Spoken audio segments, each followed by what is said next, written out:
Alright guys, so this video is going to go over how to perform the incline dumbbell press, which will be a press variation that will bias our chest, specifically a bit more of your upper chest, due to the bench being on an incline if we're performing it correctly. And your upper chest is, in other words, the proper term for it you could say, is the clavicular fibres of the chest. And here we want to think about placing dumbbells on our legs. And when we're getting into position, we want to start with them roughly halfway down, so we've got leverage to kick the dumbbells up. And I recommend typically kicking them up one at a time. Doing them both at the same time gets quite hard and unsustainable as we get stronger. So what we want to ensure when we're training our upper chest is once I get into position, you'll see my elbows tuck slightly. See if you're flaring your elbow excessively, you're not actually using your upper chest well, because your upper chest pulls your humerus, this part of your arm, from a low to high path.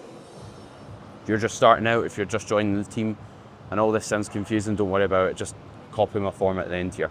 So what we want to think about is making sure the core stays tight so we're not turning it into a flat press, but we still want to keep the chest proud.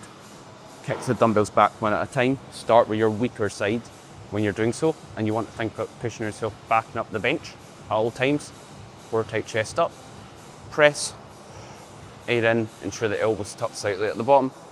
Press and repeat, and what you'll notice is I bring them a bit wider at that bottom position so we can get a good stretch, and also so it stops me from hitting my tricep excessively, because we want the dumbbell stacked over the elbow. And then at the top position, I'm not really restricting the movement of my shoulders, but we just don't want excessive movement. We don't just want to allow that chest to collapse, the shoulders to elevate excessively, so then we'll struggle to bias our chest effectively. And we're gripping in the centre of the dumbbells, so if you grip towards the bottom, typically we want the topple in, which of course we don't want. So start with them halfway up your leg. To quickly recap: chest proud, core tight, air in, kick up your weaker side first, ensure your elbows tucked at the bottom, press, bring them slightly wider at the bottom position, press and repeat. And we're basically pressing directly over the shoulder, but typically when the weight gets heavier, you'll naturally do so, because if you press forward a lot, you'll know about it because they'll want to fall down. So I don't really cue people an awful lot on that for that reason. Hope the video helps.